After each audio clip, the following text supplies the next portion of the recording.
Bienvenido a un nuevo programa de Tramas Resueltas. Un podcast diferente presentado por una inteligencia artificial y sus 4 esbirros humanos. Mónica Rex. Buenas. Sergio Fernández. Hola, ¿qué tal? Jordi Tepardo. Presente. Bueno, antes de nada, vamos con la actualidad de la serie. Y es que el próximo episodio, ya os adelantamos que será el 5º, podrá verse desde este sábado, día 11 de febrero, si estáis escuchando el programa antes de esta fecha. Así que ya sabéis, esta semana la espera se va a hacer bien corta. En lo que escucháis este programa un par de veces, pues ya ha llegado el fin de semana. A partir del 6º, ya en la recta final, pues volverá la misma frecuencia. Serán los lunes cuando podremos ver los episodios. Tampoco es que haya indagado mucho en los motivos, pero teniendo en cuenta que la Super Bowl es el domingo, pues probablemente irán por ahí los tiros. Y bueno, también comentar que, si os parece, lo podríamos dejar en descripción por si hay algún despistado, que hay un vídeo graciosísimo, una parodia que han hecho con The Last of Us, Jordi, que nos la has mandado antes por el grupo, ya lleva unos días circulando, de Saturday Night Live, que sale el propio Pedro Pascal ahí haciendo un mix de, como si fuera Super Mario, pero en el mundo de Last of Us, una cosa bizarrísima y muy divertida. Sí, les ha quedado genial, repitiendo su papel de Joel, entre comillas, pero cosplayado de Super Mario. En realidad es un tono que recuerda mucho a la película aquella clásica de los 90, de Super Mario Bros. Pues sí, además, pues como podéis imaginaros quienes no lo hayáis visto, teniendo común el elemento de la seta, ya la mayoría de las gracias vienen por ahí. Y ahora sí, vamos con los datos de este 4º capítulo, titulado Please Hold to My Hand. Hasta el momento es el más cortito, con 45 minutos. Y bueno, pues está dirigido por Jeremy Webb, en este caso. Otro director que tiene bagaje con franquicias comiqueras. Ha dirigido algún episodio de The Umbrella Academy y de la innombrable Lock and Key. Y pues bueno, dejando atrás a Frank y a Bill, aunque acordándonos de ellos, no solo nosotros, sino también los protagonistas, volvemos a la compañía de acompañar a Joel y a Ellie en su road trip particular. Antes de que estos prospectos comiencen a divagar, debes saber que este programa puede contener trazas de spoilers.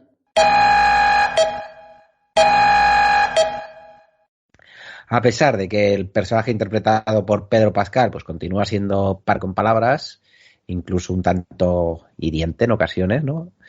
Ese "no eres familia, eres mercancía" que le ha soltado a la pobre Ellie ha sido la declaración más dura de la semana, probablemente. Pero bueno, a pesar de ello, la química entre ambos es innegable y se nota que poco a poco pues empieza a haber más flow, ¿no? entre ambos personajes. A mí ya sí, desde el principio, esta versión de Ellie, interpretada por Bella Ramsey, ya me caía genial. Ahora que se ha hecho con un libro de chistes que parece que los he escrito yo, que os voy a contar, ¿no? Ese es el comentario que hicimos nosotros viendo la serie. Y bueno, pues los primeros compases nos han regalado buenos diálogos, como ya es habitual en la serie. Un poco de supervivencia, pero sin hostilidades. Y bueno, pues les hemos visto repostar, que también es importante, ¿no? Me ha hecho mucha gracia cuando le ha preguntado, porque Ellie es muy preguntona, ¿no? Y es la típica de cuando te preguntan algo que haces mecánicamente, pero en realidad no tienes ni puta idea cómo funciona. Pues ahí, la pregunta ahí cuando estaba como sorbiendo o no aspirando con la gasolina. ¿Y eso qué, cómo se hace? Me ha hecho particular gracia, a la altura de los chistes del libro. Y bueno, no sé cómo lo habéis visto vosotros, pero más allá de los chistacos, a mí me ha parecido el capítulo con más humor hasta la fecha. Y ya digo, cuando Ellie se suelta es una mega crack. Y además, no sé, estoy otra vez recordando como el otro día, en el capítulo de Billy y Frank ya dijimos que apenas en hora y 20 aparecía el infectado este que se cargaba a Ellie al principio y luego otro que salía ahí en una de las cámaras de vigilancia de Bill. Pero yo creo que en este ni siquiera hemos tenido un solo infectado. No sé si recordáis haber visto alguno. No, que yo recuerde, no. Y sí, mucho humor. De hecho, la primera parte, de hecho, coño, que me están cambiando aquí de las por Us por Zombieland, o una secuela de Zombieland, porque vamos, el libro de chistes, la química entre Joel y Ellie, que va cada vez a más, y que ahí vemos un poquito cómo se va quebrando la armadura de Joel, pues todo muy, muy divertido, ¿eh? O sea, me gusta mucho el personaje de Ellie, porque no es la típica graciosilla o alivio cómico de otras películas, incluso de tono posapocalíptico, sino que, bueno, le pone mucho me recuerda al propio personaje que ella interpretaba en Juego de Tronos. Parece como que hubiese crecido y se hubiese teletransportado a otra realidad. Total, no hemos conocido el origen de esta chica, o sea que podría ser. Pues, tampoco, y son datos del HBO, o sea que el crossover se podría hacer. Entonces, me ha gustado mucho. También hay una escena después que van en el coche, que coge una revista así como pseudoerótica. No, pseudoerótica no, erótica del todo, ¿no? Bueno, solo salen tíos desnudos, por bueno, lo que claro. yo he visto, quiero decir, tampoco... Pero esa es la gracia, ¿no? Y entonces... ¿Que era de Frank o de...? Sí, es verdad, no lo había pensado. Claro. De hecho, hay más de un chiste a costa de ellos y de hecho, a lo largo de este capítulo. En parte la gracia de la revista es que no le interesa. No. Y entonces ahí le mete otra pullita a Joel para ponerlo incómodo, que esto también le gusta mucho. Uy, ¿por qué está la revista? ¿Por qué cuesta separar las páginas? Y el Joel, qué broma. Qué buenísimo, tío. La tía es una crack. Joder. Pero bueno, yo creo que después del capítulo del que veníamos, ¿no? Un capítulo un poco más, con más alivios cómicos, con un poquito más de espacio para la broma y el humor, a mí no es lo que más me ha disgustado del capítulo. Yo no lo veo mal, porque el contraste con The Walking Dead sé que es cansino, pero está ahí y la comparación se va a hacer siempre, porque son series que tienen muchas similitudes entre ellas. Pero The Walking Dead era siempre intensita, que los cómics de Kirkman son así. Pero había realmente el alivio cómico casi nunca estaba. De hecho, cuando había un alivio cómico que podría protagonizarlo un personaje como Negan, era más bien sórdido. Y aquí no, aquí tenemos algo más puro, por decirlo de alguna manera. Y bueno, yo recalco, me encanta la dinámica que hay entre los dos protagonistas. Y muy diferente, por ejemplo, a La Carretera, que es otra de las inspiraciones de la serie y del videojuego en origen, que vamos, allí no hay un chiste por ningún lado, ni hay un momento para relajarse, ni nada parecido. Aquí sí. A mí personalmente es algo que me llama la atención porque, claro, cuando me habláis del videojuego me habláis de una cosa súper tensa, súper tal. Y no sé si en el videojuego, yo siempre lanzo la misma pregunta, estos momentos puntuales de humor, de tal, de coqueteo entre los personajes, por decirlo de alguna manera, también están presentes o no. Sí, lo que pasa que, bueno, incluso en el videojuego eran personajes muy carismáticos. Lo que pasa que yo creo que aquí la interpretación, ya lo digo, de Bella Ramsey le da un puntito más a Ellie, ¿no? Entonces, pues era innegable, ya digo, la química que estamos viendo en el videojuego, lo mismo. O sea, de hecho, si no hubiera funcionado, no habría llegado a ser lo que es, ¿no? The Last of Us. A fin de cuentas, bueno, puedes tener muy buena jugabilidad, puedes tener un apartado gráfico bestial, una buena banda sonora, pero la trama, a fin de cuentas, se tiene que sustentar de los diálogos, ¿no? Y más cuando lo que estamos viendo en el videojuego, lo que estás participando, por así decir, es un gran viaje, ¿no? Entonces, en ese viaje en el que estás acompañado constantemente, pues entre ambos, dos personas que no se conocen en un primer momento y que acaban teniendo una relación muy cerrada, pues claro, es que esos diálogos se antojan cruciales, ¿no? Ya digo que en Naughty Dog el otro día ponía también el ejemplo con Uncharted. Obviamente Uncharted tiraba mucho más hacia la comedia, pues a ser un producto más desenfadado, más hacia lo Indiana Jones, pero también, ¿no? También ganaba al jugador precisamente por esos diálogos. Y hombre, ahora mismo no me viene a la cabeza ningún chistaco, pero seguro que alguna conversación nos sacaría la sonrisa más de uno cuando estuvimos jugando a The Last of Us, ¿no? A pesar de que, bueno, pues momentos crudos ya hemos visto que hay y los que van a venir. La pregunta que hacía Jordi, no recuerdo muy bien el tema del humor en el videojuego, porque como yo ya dije, yo jugué muy poquitín, pero a mí me sigue dando ternura cuando encuentran revistas, que creo recordar que en el primer juego una de las cosas que podías coleccionar eran revistas o cómics, no recuerdo, eran como grapillas. Y cada vez que sale una pienso, yo creo que esto es un guiño. Sí, y luego, por ejemplo, pues en estos episodios todo el tema de los suministros, ¿no? El tenerlos que buscar, que es una necesidad básica.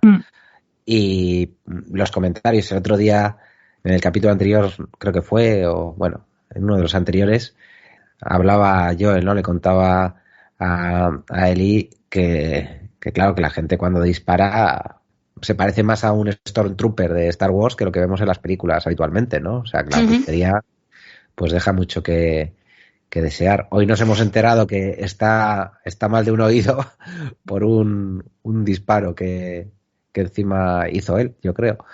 Así que... Bueno, él especificaba después que más bien por disparar. Bueno, por el estruendo, ¿no? Que hace el percutor. Sí, estas cosas que nunca se explican, pero que... Bueno, claro, es el rollo este de cómo te introducen, que es una cosa que creo que sí que hace muy bien esta serie respecto a otras películas, series del género, que es el rollo de la implicación en la cotidianidad, ¿no? Pues es obvio que en este contexto pues habría muchas personas que habrían perdido agudeza auditiva. Y de hecho eso sería un rasgo que iría en contra de su propia supervivencia. En un mundo en el que tienes que ser sigiloso y tienes que estar atento al sigilo de tus enemigos, haber perdido audición es una putada. Bueno, y que el pavo este de aquí supuestamente ya tiene casi 60 años, que lo dice él mismo. Y Eli aprovecha para llamarlo abuelito. Bueno, es que en ese contexto haber llegado a los 60 años no está nada mal. No. Es un poco las cuentas que hacíamos también en el capítulo pasado, ¿no? Que la supervivencia... A mí lo que me llama la atención es el papel de Ellie, porque por un lado es como muy cándida, como que no ha salido nunca del cascarón, no sé. Pero por otro lado ha tenido una vida compleja. Bueno, pero desconoce las cosas del mundo anterior, del mundo que ya no ha vivido. Entonces, claro, ella ve un avión y le parece maravilloso. Sí. Ella ve un tren y se queda embobada, porque son cosas que solo ha leído sobre ellas. Pero luego a la hora de la verdad está súper curtida.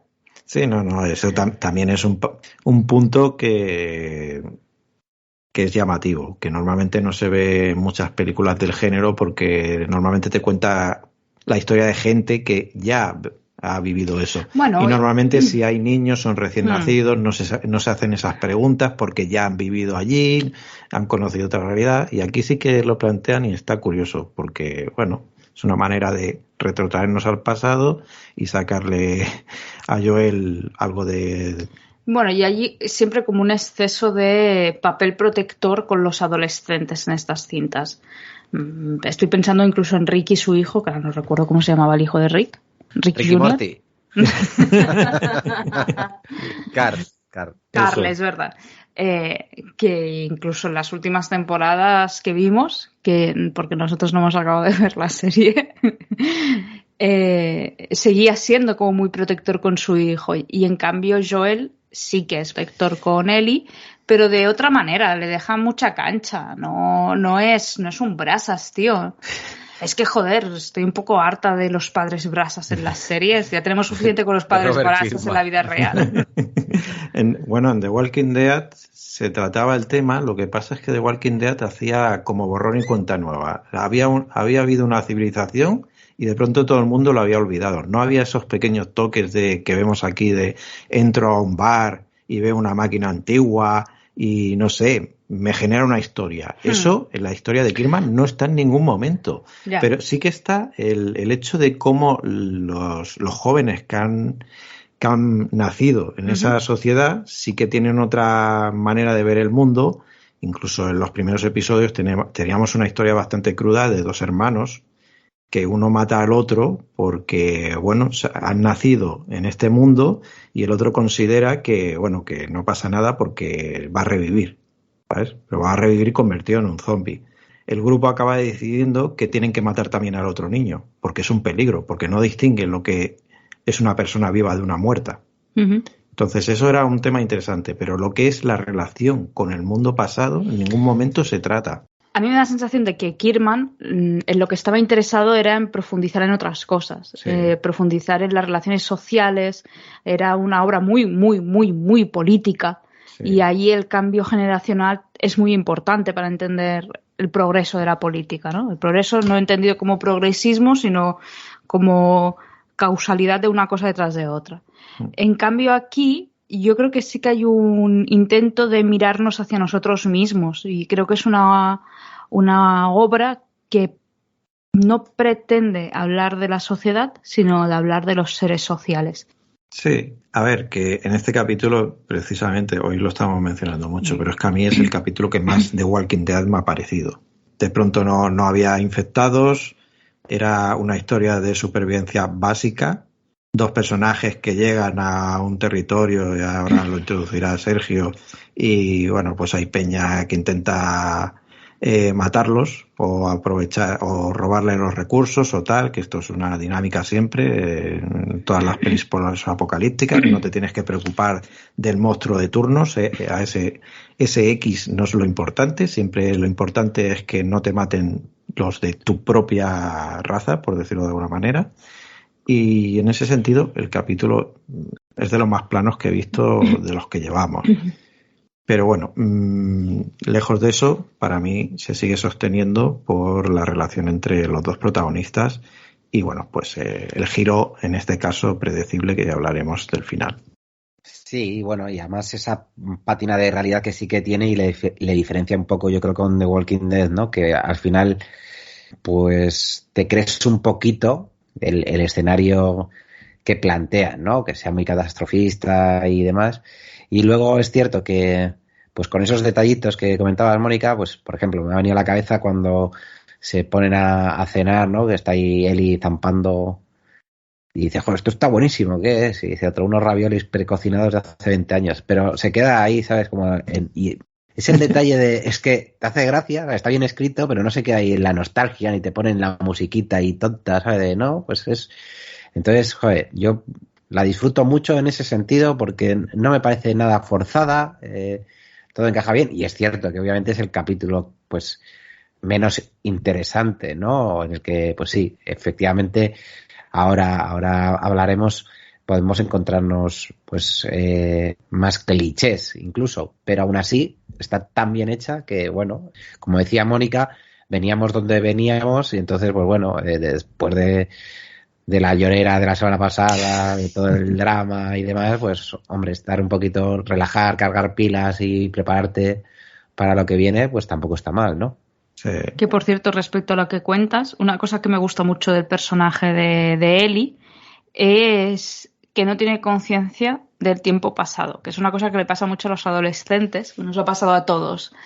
Y es el rollo este de cuando coge un cassette y le dice algo así como, ¿esto no te trae recuerdos? Y le dice, pues no, porque eso es mucho más viejo que yo. Mira, ahora que comentas eso, a mí me ha parecido lo más inverosímil del capítulo. Un puto cassette. Pero que la infección empieza, no me acuerdo ahora, que era 2005 o más adelante. Sí, pero ese cassette, yo entiendo que, es decir, hay una diferencia de edad entre... Ay, no me acuerdo cómo se llamaba Bill. la pareja de Fran, Bill, entre Bill y él. Y entonces, claro, yo entiendo que que es una cinta mucho más vieja, ¿sabes? Que no porque las cintas sean viejas, Sí. no porque las cintas sean de los 80, ¿vale? Sino porque esa cinta en concreto a lo mejor era de los 60, ¿sabes? A eso es a lo que me refiero. Ya, pero me ha resultado llamativo y tener un coche que todavía reproduzca cassettes y cosas así, no meter un CD directamente, no sé, ha sido curioso. A ver, creo que el cassette tiene un efecto más, ¿cómo decirlo? ¿Vintage? Sí, encaja a lo mejor en la serie. Bueno, pero porque se supone que es un coche antiguo, ¿no? Es decir, que es como un coche... Ya, pero seguiría siendo un modelo de principios del siglo XXI, quiero decir. No.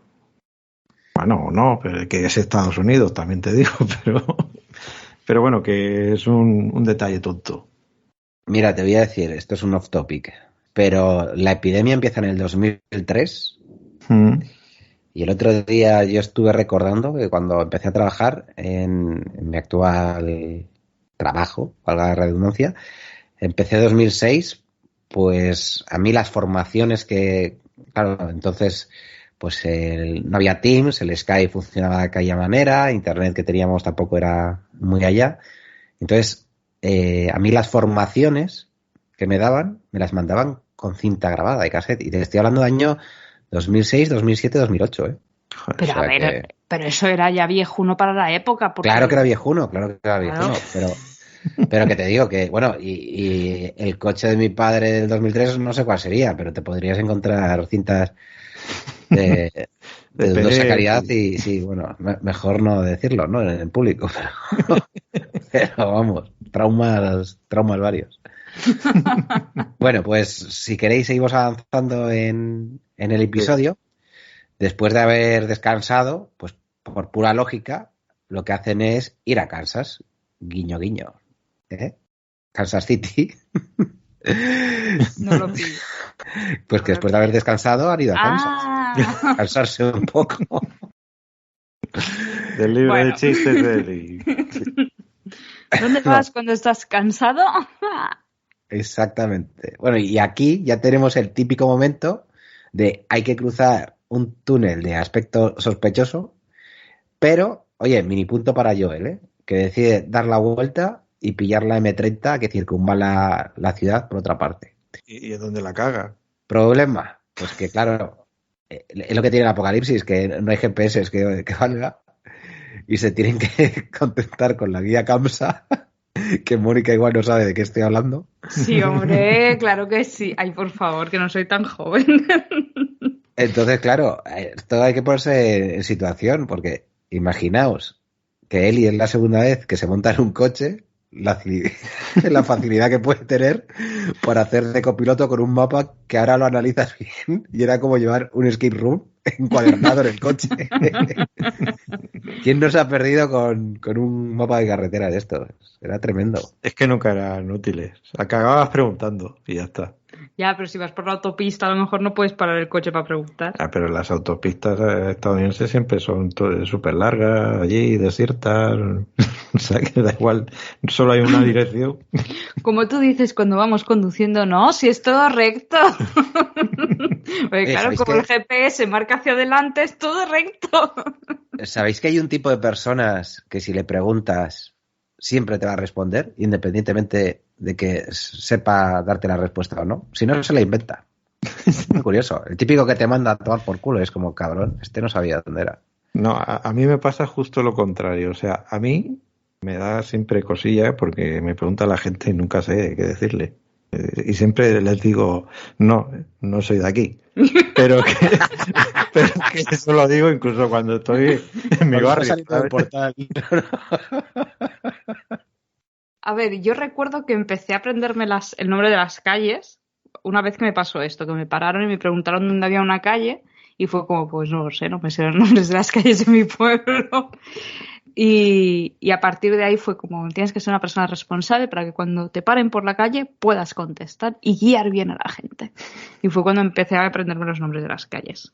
Sí, pero ves, toda esa información después es irrelevante en una situación de posapocalipsis. Y cuando iba y volvía cada día de Barcelona para ir a la universidad, yo cogía el autobús en una zona muy turística. y me acabé aprendiendo los sitios que más me preguntaban cómo se decía de memoria en inglés. Claro, aquí el inglés que se maneja aquí ya sabéis que es malo. Y sí. Bueno, y así lo podía decir con un montón de exactitud en inglés. Bueno. Y hasta aquí llega mi punto de enfermedad mental.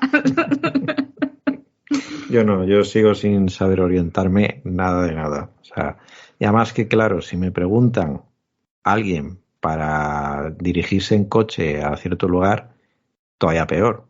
Porque claro, yo al no conducir, pero tampoco tener la mentalidad de guiarme a través de carreteras, autopistas y tal, pero patatero. Cuando están dentro de la ciudad, ahora sí, tenemos la escena 1000 veces vista en este tipo de producciones, con trampa de toda la vida. O sea, ya cuando ves a un tío ahí pidiendo auxilio y tal, Joel, volvemos a comprobar cómo se las gasta. Es un tío bastante listo y que es mejor tener en tu equipo si el mundo se va al carajo, ¿no? Al final, pues les empiezan a lanzar de todo, se estrellan con la camioneta, no sé cómo, pero no se hacen nada, ninguno de los dos. Y bueno, aunque ya digo que Joel es un tío que acaba con prácticamente todas las hostilidades que se ponen por delante, pues en una de estas que le pillan, y Ellie, que se había escondido ahí detrás de una pared, pues primero saca una navaja y luego dice, uy, voy a sacar la pistola esta que vimos cómo se llevaba de Strangis de casa de Billy y de Frank, y bueno, pues acaba salvando a Joel, que lo tenía bastante chungo en ese momento, ¿no? Me ha gustado, por ejemplo, la reacción de Joel en este punto. En cualquier otra ficción, ¿no? Pues probablemente se hubiera puesto más paternalista, ¿no? El personaje de Pedro Pascal, y le habría echado un rapapolvo y tal. Y bueno, pues aquí lo único que le ha dicho luego es no te la pongas en el culo, a ver si te lo vas a reventar. Mejor guárdala en la mochila. Y muy interesante también, una vez más, aquí una diferencia con The Walking Dead. Es verdad que en The Walking Dead veíamos, pues hombre, con todos los números que eran, ¿no? Como para no ver a Rick, que era protagonista principalmente, llevar a cabo acciones cuestionables, ¿no? Pero aquí Ellie le pregunta, ¿no? ¿Cómo sabías que era una trampa? Y le dice Joel, porque yo esto ya lo he estado en el lugar de él. Lo hacía con Tess. Y luego le pregunta si había matado a algún inocente y calla, ¿no? Ya sabemos que quien calla otorga. Y me encanta esos grises muy oscuros, que se le da al protagonista. Y joder, es que, claro, en una situación así sobreviven quienes sobreviven. Yo desde luego no sobreviviría, lo tengo bastante claro. Bueno, pero yo creo que es precisamente esta gama de grises lo que hace que sean interesantes los personajes. Y un poco la diferencia con Rick es que Rick era gris, pero él se tenía muy buena autoestima y él se consideraba que era perfecto y que era bueno, excepto cuando tenía esos bajones emocionales, se consideraba a él mismo de los buenos. Y en cambio, Joel sabe en todo momento que, bueno, pues que eres un hijo de puta también. Lo que pasa es que es el prota. Entonces el prota es menos cabrón simplemente por serlo. Pero él sabe que hace cosas malas. Y de hecho, él sigue para adelante con el coche sin saber realmente si la persona que le está pidiendo ayuda está bien o no. Pero tira para adelante. Bueno. Y eso Sergio no lo habría hecho. Sergio se habría parado y le habrían asesinado a la primera de cambio. Bueno, Sergio difícilmente iría conduciendo, eso también te lo digo. Vamos a empezar por ahí. Bueno, en una situación de estas características, que tampoco hay coches en contradirección, yo creo que te lo podrías hacer, hombre. Es probable que me habrían asesinado, pero por contar los chistes, en plan, cállate ya, que no está el mundo para gilipolleces. Eso es bastante más probable, sí. Y eso sobre la comparativa, es que Reed es un poco lo que dices, él se considera un poco, aunque no lo dijese de esa manera, como la brújula moral del equipo. ¿Por qué? Porque él ya venía de ser policía en el antiguo mundo. Entonces eso ya te condicionaba de qué lado estás. Él sabía en todo momento qué es lo que estaba bien y lo que estaba mal. Obviamente a lo largo de la serie tiene muchas dudas, pero vamos, se le pasan rápido. Y en ese sentido, pues claro, Joel es un personaje por una parte más simple, pero es más sincero, por decirlo de alguna manera. Él no considera que sea una brújula moral, ni mucho menos, pero tampoco considera que nadie puede serlo en este tipo de realidad. Por eso esa falta de esperanza que caracteriza un poco al personaje. Cosa que pues Reed siempre da de echarle arrojo y seguir adelante. Eso sí, yo creo que Reed le patea el culo a Joel. Sí. Sí. No. Sí, porque Reed además tenía una flor en el culo. Bueno, yo no estoy de acuerdo. Yo creo que ganaría Joel. Depende de si todavía Reed tenía las dos manos. Estaba pensando en eso mismo. Aunque mira, el gobernador cuando era como Mr. Potato todavía las llevaba pardas, ¿eh? O sea que... Sí, claro, pero tenía un puto tanque. Sí. Que aquí mencionan de hecho los tanques en un momento dado. Dicen, ahora ¿para qué sirven? Para estar ahí tirados. No sirven para nada. ¿Y lo de que caduca la gasolina? Yo eso no lo había oído nunca. Pero los raviolis, ¿no? Bueno, ojo. Pero es que los productos entiendo que se van evaporando. Ya, claro, pero yo no sabía lo de la gasolina. Y en muchas películas de este tipo, eso es como, gasolina, trae para acá, gasolina. En muchas películas han pasado siglos y siguen utilizando gasolina tranquilamente, sin parece que haya perdido ningún tipo de propiedad. Más, que es la película posapocalíptica definitiva, creo yo. Porque ya no existe nada, ¿sabes? Ahí solo hay arena. Bueno, y cosas a motor. Sí, cosas a motor, eso es. que utilizan gasolina, ¿entendemos? Ojo, a partir de Mad Max 2, Mad Max, si la revisita, yo lo hice cuando Fury Road, porque la había visto de pequeñito, y esa imagen que tenemos de Mad Max en el desierto y tal y cual, en la primera parte es cierto. No es así. O sea, de hecho, el personaje de Mel Gibson es poli, vive ahí en una cabaña como en un bosque y tal. O sea que... Sí, es cierto.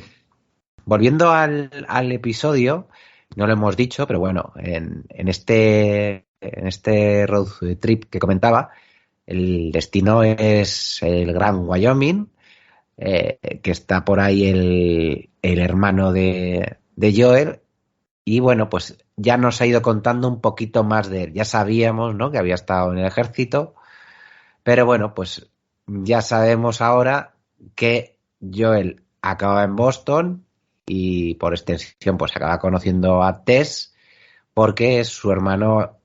No sé si decir que le arrastra, porque Joel va como para protegerle, o es su idea, ¿no? Y bueno, pues dice, cuando se fue al ejército, se apuntó al ejército antes de que pasara todo esto, ya fue una mala idea. Cuando se metió en la Luciérnaga también ya fue otra mala idea.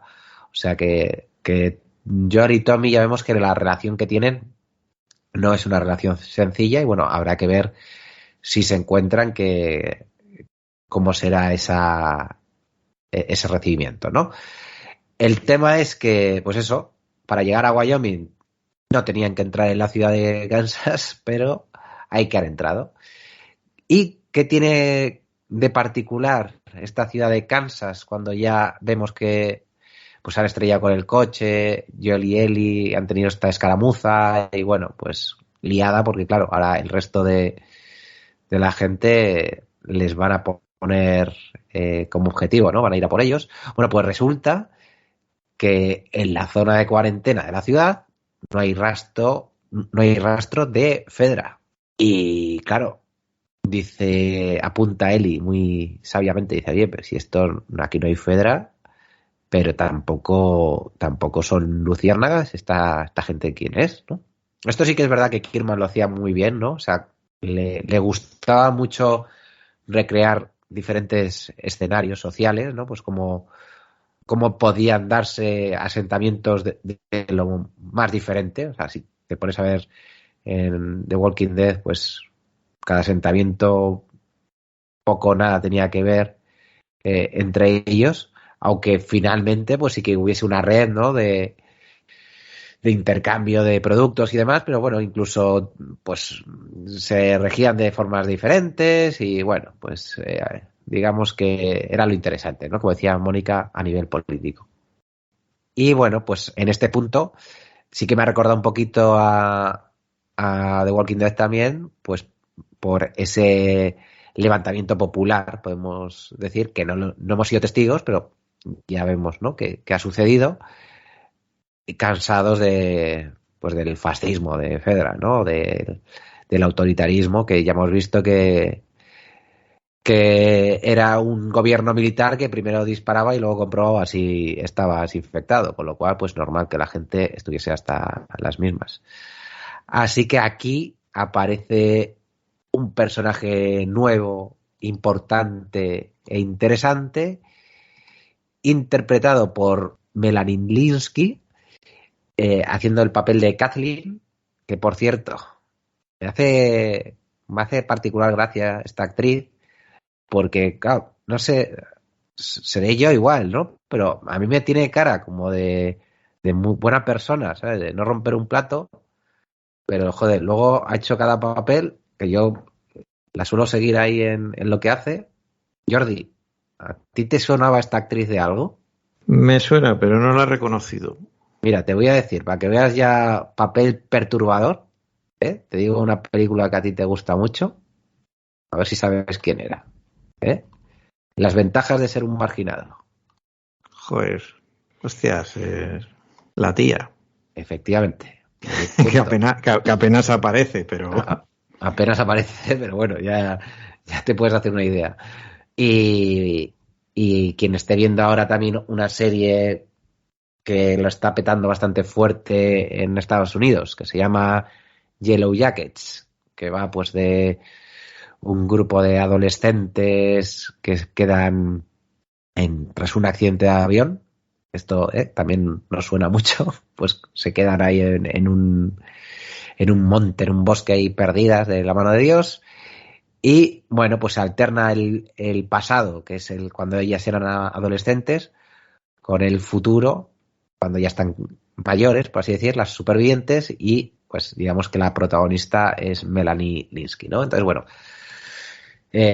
también salía, por ejemplo, en No mires arriba, era la mujer de Leonardo DiCaprio, por ejemplo, en la peli de Adam McKay. Bueno, que tiene una filmografía interesante, ¿no? Ya vemos que aquí, bueno, también en temas de reparto, aunque sean en pocos episodios, como es el caso de Anna Torv, o el actor que ahora no me sale el nombre, que interpretó a Bill la semana pasada, bueno, pues es gente de cierto caché, ¿no? Y bueno, pues ya vemos aquí que Kathleen es un poquito la que parte el bacalao, ¿no? La que lleva un poco la voz cantante y quiere, por una parte, está buscando a un tal Henry, que no sabemos muy bien quién es, y por otra parte, por el ataque que han sufrido Joel y Ellie, pero bueno, que se han cargado ahí a 2 o 3 ciudadanos de Kansas, pues van a por ellos, ¿no? Entonces, ahí vemos como Joel y Ellie buscan refugio y bueno, pues como Kathleen está hablando con su antiguo doctor en una escena un tanto cruda, ¿no? Porque, bueno, pues resulta que este doctor le acusan de colaboracionista, ¿no? Algo que, bueno, pues en toda ocupación siempre hay quien se arrima a los fuertes, a lo fácil, y pues el antiguo doctor de Kathleen estaba ahí pasando información a Fedra. Y bueno, pues cuando sale a la calle Kathleen y ve que lo que ha pasado, pues la paga con el doctor y le pega un tiro. Este es el mundo de los hongos posapocalíptico que le ha tocado vivir y bueno, pues así se la gasta. Mónica, antes has dicho que había cosas que no te habían gustado o que te habían gustado menos, o me lo ha parecido entender. ¿Tiene algo que ver con esta parte? No, es decir, es el capítulo que menos me ha gustado de todos los que hemos visto hasta ahora. Es el más corto, es el más plano, es un capítulo un poco que dará paso a nuevas cosas, ¿no? Es como la calma antes de la tormenta, pero también es cierto que ha sido a partir de aquí cuando para mí ha decaído un poco el interés, seguramente porque esto suena ya a visto. Todo lo demás sí que tenía elementos muy originales. Y cuando aparece este grupo de humanos que no van con el sistema, pero tampoco van en contra, que se han buscado una manera de organizarse, no sé qué, no sé cuántos, y no sé. Bueno, es un tema que es muy recurrente, Sí, pero sí. que por otra manera no hay manera de salvarlo. Quiero decir, es como parte del paisaje, como si haces un western y no hay pistoleros, ¿sabes? O sea, es un poco raro. Bueno, recordemos aquella maravillosa película de cowboys espaciales contra... ¿Cómo era? Cowboys vs Aliens, pero Eso. pero seguía habiendo pistoleros. Me cago en la hostia, ni en esa nos libramos. Bueno, no sé, simplemente en ese punto ha sido cuando yo empezaba a pensar, ay. Pero bueno, que estoy convencida de que la razón por la cual el siguiente capítulo está tan cerca de este es precisamente para no alargar el impasse y que mucha gente se vea los dos capítulos seguidos y no les pase lo que a mí me ha pasado. Jordi, ¿compartes sensaciones? Sí, ya he dicho que este es un capítulo rutinario en ese sentido. O sea, veníamos de un capítulo muy potente en ese sentido, que creo que es por ahora el corazón de la serie, donde se establece hacia dónde se mueve la serie, hacia dónde puede ir la aventura. Y aquí yo veo un capítulo más de transición, pero en el que se está trabajando por la relación con Joel y Ellie. Y de hecho hay un gran salto en ese sentido en este episodio, más que los anteriores. Porque aquí, pues como decía al principio, la coraza de Joel empieza a hacerse añicos. Ahí vemos una escena que es bastante graciosa en un momento dado, en que Ellie, a fuerza de intentarlo, en esta ocasión cuenta un chiste y se acaba riendo. Con el chiste más tonto que te puedas imaginar, pero es que al final te pilla con la guardia baja. Y bueno, pues ahí vemos un momento de conexión entre los dos en ese sentido que no habíamos visto hasta entonces, aparte de ese que has mencionado en el que le da la pistola.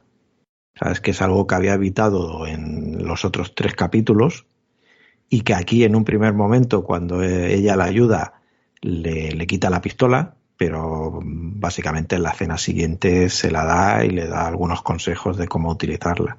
Entonces, el capítulo es importante porque lleva la relación de Joel y Ellie un paso más allá. Pero lo que nos cuenta de fondo el capítulo es accesorio, es una excusa en este sentido. Obviamente tendrá una importancia en lo que veremos en el futuro, pero no creo que sea lo más relevante del episodio. Bueno, y ya para terminar el capítulo, se esconden en un edificio después de subir 30 y pico pisos y pues nada, hacen la noche después de preparar una trampa a lo solo en casa. Aquí pues las trampas no están a la altura de las de Bill, que vimos la semana pasada, todo hay que decirlo. Y pues bueno, duermen y cuando se despierta Joel le están apuntando no uno, sino 2 personas. Y aquí ya sabemos que son Henry y Sam a quien está buscando Kathleen. Y bueno, pues sí que podemos adelantar que son personajes que también salían en el videojuego de Naughty Dog. Así que bueno, el final igual también un tanto anticlimático. No sé si por compararlo con el de la semana pasada o precisamente por lo que comentáis, que este episodio ha sido un poquito más planito, pero pues bueno, nos queda poco para ver el siguiente y a ver qué pasa con estos dos nuevos personajes. Yo sé que aquí también hay una historia por ahí emotiva, me parece. Porque por los comentarios velados que he visto por algún sitio, parece que serán unos personajes que también nos podrían dejar marcados. Bueno, aparte de que, como estamos viendo, hay una base, pero en la serie, pues los personajes secundarios que a lo mejor no tenían tanto espacio en el videojuego, pues aquí puede que lo tengan más. Así que ya veremos por dónde nos lleva. En ese sentido, el final es final cliffhanger de toda la vida de manual. En todo momento te lo avanzan. Están todo el rato buscando a Henry, que si Henry para aquí, que si Henry para allá. En un momento dado te insinúan que va con un niño. Sabes que esos personajes van a aparecer al final del capítulo. Henry, que es el Rob Liefeld del Apocalipsis, ¿eh? Porque hace unos dibujos de superhéroes tremendos. Sí, eso me ha llamado la atención. Los dibujitos de Superman, curiosamente, en este contexto.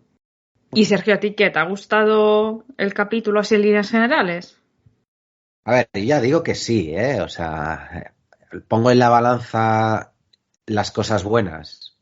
Tampoco es que haya cosas malas, son cosas, pues eso, que sí que me suenan a visto, pero yo lo he disfrutado bastante. Se me ha pasado volando. Sí que es curioso que prefiera la parte en la que están ellos dos, ¿no? Hablando, o incluso los silencios que tienen, que también son hasta graciosos. Ha habido un momento en el coche que le dice duérmete, no, tengo sueño, y escena seguida, ¿no? Se ha visto despertando a ella y como hay una cabezada. Es que hasta eso lo hace bien la Bella Ramsey. Y bueno, a ver, pues, joder, es que veníamos de donde veníamos y eso siempre, las comparaciones son odiosas, ¿no? Pero no sé, luego lo bien recreado que está todo. Antes hablabas de lo de los tanques, cuando está en la carretera, joder, no me parece CGI cutrongo. Yo recuerdo capítulos en The Walking Dead, por volver a la serie, que había unos cromazos que los ojos me sangraban a granel, ¿no? Entonces, pues bueno, vamos a ver, ¿no? Vamos a ver hacia dónde se dirige la serie. Es probable que a lo mejor haya tocado su punto, haya tenido su punto álgido en el episodio 3, ¿no? Es que es un episodio redondo, o sea, es de lo mejorcito que hemos podido ver en televisión en mucho tiempo. Entonces, pues, pero bueno, tampoco es justo juzgar una serie porque luego no hayamos encontrado episodios tan redondos. Sí. De todas formas, siguiendo un poco lo que decía Jordi, yo también pienso que lo bueno de esta serie es que precisamente con ese episodio se ha demostrado que los secundarios pueden tener un mayor recorrido y si algo están demostrando Craig Mazin y Neil Druckmann es que conocen muy bien a los personajes. Obviamente son de Neil Druckmann, ¿no? Pero está muy bien escrita tanto la historia como los diálogos, entonces el viaje es muy disfrutable, ¿no? Sí, además es un poquillo, pues como dices, trampa, porque ese episodio 3 es muy bueno, pero claro, también es muy bueno porque funciona en sí mismo. O sea, como una unidad, quiero decir, es una historia que podrías ver de forma independiente y tendría todo el sentido del mundo. Entonces, claro, es una pieza de relojería, digamos, dentro de la serie, pero yo creo que si eso te lo han presentado en el capítulo 3 es que tienes más mandanga para darnos más adelante. Además, aquí, respecto a los otros capítulos, una cosa que no ha pasado es que no hemos tenido flashback. Pero estoy seguro que en próximos capítulos tirarán otra vez de ese recurso y lo utilizarán, si no de más formas parecidas, pues ya veremos, pero creo que le sacarán jugo.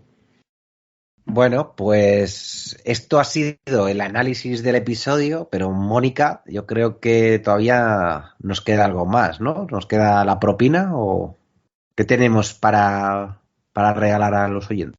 Bueno, pues como lo prometido es deuda, hemos conseguido hacer una lista de preguntas, incluyendo una pregunta que nos mandaron por Twitter, que recordad que nos podéis seguir en @tramasresueltas Y hemos aprovechado para mandarle todas estas preguntas a nuestro micólogo de confianza, que como ya sabéis no es un experto en micos, sino en hongos. Y a continuación pues os ponemos las respuestas a las preguntas que le hicimos. Sí, le pagamos en hongos y en setas, que quede claro. Josué Rodríguez, muchas gracias por tu participación en Tramas Resueltas. De verdad, oyentes, os invitamos a que escuchéis porque es francamente interesante lo que este biólogo nos revela de la naturaleza. Bueno, pues vamos allá con las preguntas. ¿Las esporas de Cordyceps provocan algún tipo de enfermedad en el ser humano? Buenas tardes. Pues tiene dos respuestas. La primera y más sencilla es que no. A ver, al final, pues el Cordyceps no afecta al ser humano. Pero sí que las esporas en sí pueden producir una esporotricosis. Una esporotricosis es cuando tenemos una herida abierta y manipulamos esporas de hongos y estos hongos empiezan a desarrollarse sobre nuestros tejidos abiertos, que producen una pequeña infección, pues similar a cuando tenemos una infección bacteriana en una herida. Similar, es decir, tenemos pus, tenemos tal, y deberíamos tratarlo con un antiséptico. Nunca con yodo, ¿por qué? Porque los hongos se alimentan de yodo. El yodo es uno de los nutrientes de los hongos. Por lo tanto, tendremos que desinfectar pues con alcohol, con clorexidina, etcétera, pero nunca con yodo. ¿Por qué los hongos del género Cordyceps no nos infectan? Pues la respuesta es que los Cordyceps se alimentan, son parásitos que se alimentan de animales de sangre fría, por eso generalmente se alimentan de insectos. ¿Por qué? Pues porque para desarrollarse necesitan una temperatura inferior a los 20-25 grados. Incluso hay cordíceps como el Cordyceps militaris muy frecuente en esta zona que crecen en invierno y no soportan temperaturas superiores a los 8-10 grados. Es decir, ¿por qué los hongos del género Cordyceps no nos infectan? Pues porque nuestra temperatura corporal es superior a la temperatura que ellos soportan. Del mismo modo que algunos insectos hacen de vector para otro tipo de enfermedades, ¿podrían transmitir la infección por Cordyceps? Sí, como ya he dicho, al final lo que necesita el Cordyceps es un huésped que sea de sangre fría. Necesita, pero eso sí, deberían transmitirlo a otros insectos. Por ejemplo, sí que hay casos de Ophiocordyceps specófila, es decir, el Cordyceps que afecta a las avispas. Cuando una avispa infectada entra a un avispero, sí que al final las esporas de ese Cordyceps que están en esa avispa se dispersan por el avispero y son infectadas más avispas.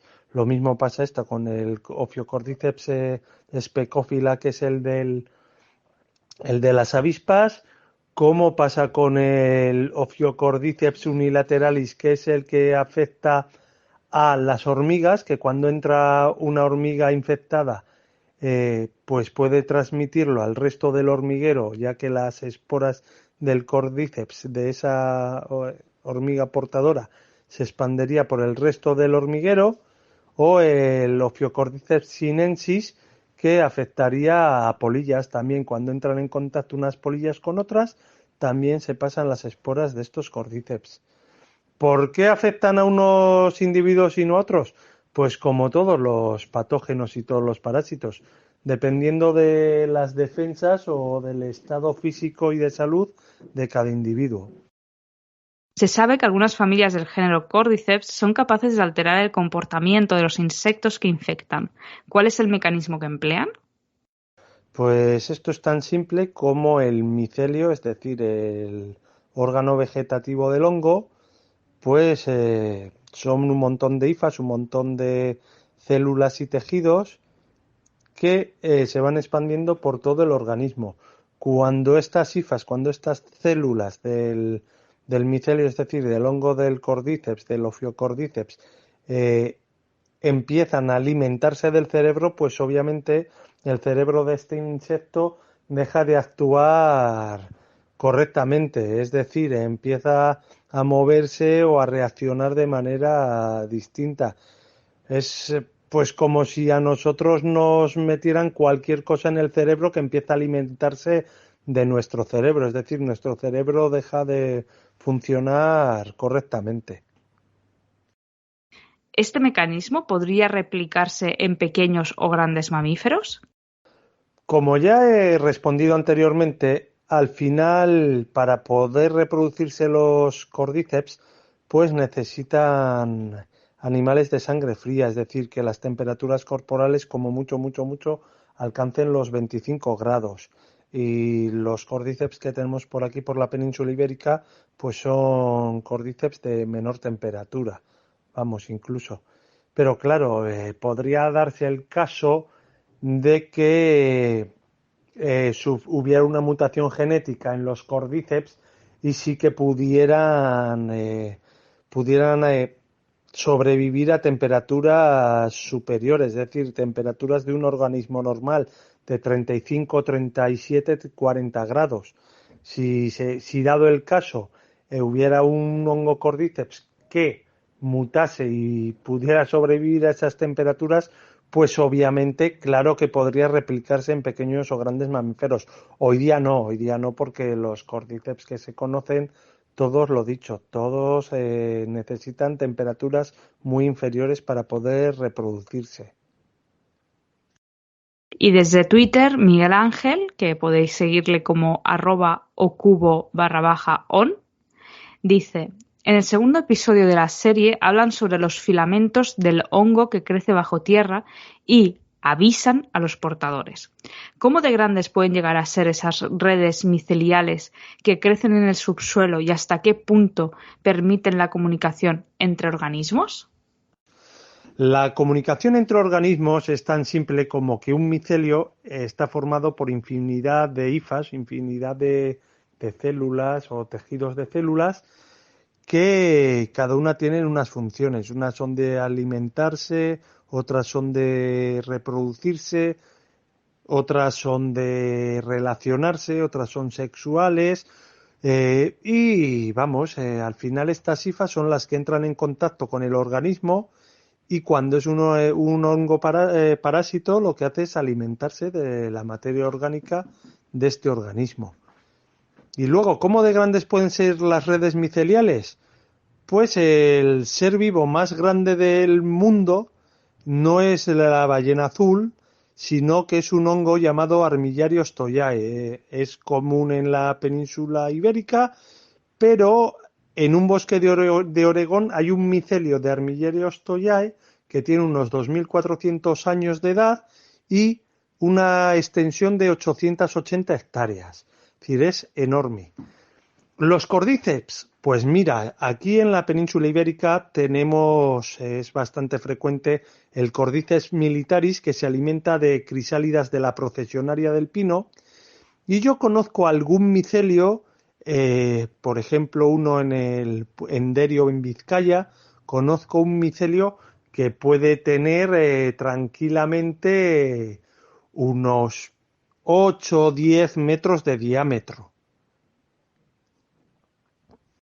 A ver, la verdad es que es súper interesante todo lo que nos ha contado. Me flipa que el diámetro de una de esas redes tenga no sé cuántos metros de diámetro. Me flipa. Impresionante, es decir, es escalofriante, da mucho asco. Son muy interesantes los datos que nos aporta. La verdad es que, bueno, al final se queda en podría ser, pero hay margen para la fantasía. ¿Y no es maravilloso eso? Sí. Pero lo más probable es que no. Así que por ahí estamos tranquilos de momento. En cualquier caso, yo me quedaría con el consejo de lavaros las heridas con agua y jabón. No uséis yodo ni guarradas varias. ¿Clorexidina o agua y jabón? Sí, lo del yodo me lo he apuntado. Porque yo no lo sabía. Y también espero que en otra vida no convertirme en insecto, porque esos sí que están jodidos, vamos. Bueno, pero yo creo que tampoco está tan mal, ¿no? Ser un insecto. Bueno, Ostras, yo he visto, pasa, mira, eso se lo tengo que mandar a Josué, porque he visto un teórico insecto controlado por un Cordyceps Ujú. y da bastante asquete y yuyu. A Lo que pasa ver. que, claro, no sé si será fake o no. A ver, las cosas como son, los hongos dan asco. Están ricos y una vez los coges y los salteas está guay y tal, pero objetivamente son asquerosos. Tú no ves un champiñón y dices, ¡ay, qué cosa más cookie! No. Y Jordi se está guardando su historia de los hongos para más adelante, ¿eh? Para cuando nos quedemos sin material para comenzar. es que ya después de las redes micelares estas, pues, Hemos tenido suficientes imágenes asquerosas por hoy. Yo creo que podemos dejarlo aquí. Hemos hablado largo y tendido del capítulo más corto de los que llevamos. sí, Así que... nuestro programa es más largo que el capítulo. Que por cierto, oye, si nos escucha alguien desde Estados Unidos, si queréis ir a por setas y no sabéis dónde ir, yo os aconsejo Oregón, ¿eh? Porque hay un hongo ahí del tamaño, vamos. Ahí coges uno y tienes para toda la vida. para toda la vida, para varios Ostras. apocalipsis, sí. ¿Sabes lo que no le preguntamos a Josué? Si los córdiceps se pueden comer. Bueno, pues ya tenemos pregunta para Para el la próximo siguiente. programa. El próximo programa son recetas con córdiceps. Nosotros también, oyentes, también sabemos dejar buenos cliffhangers al final del capítulo. Yo ya os digo que aunque sea comestible, eso no me lo meto en la boca. Cosas Por peores otro- te has metido en la boca y no has dicho nada. Por otro sitio habría que verlo, pero por la boca no. Pues nada, oyentes, con esta maravillosa imagen, que como mínimo es divertida, os dejamos aquí y nos vemos en el próximo programa de Tramas Resueltas. Adeu. Hasta la próxima. Agur. Hasta aquí el programa de hoy de Tramas Resueltas, tu podcast de confianza sobre cultura freak y cada día el de más gente. Recuerda que puedes apoyarnos dándole me gusta, compartiendo con tus bots y humanos favoritos y dejando un comentario. Nos vemos en el próximo programa.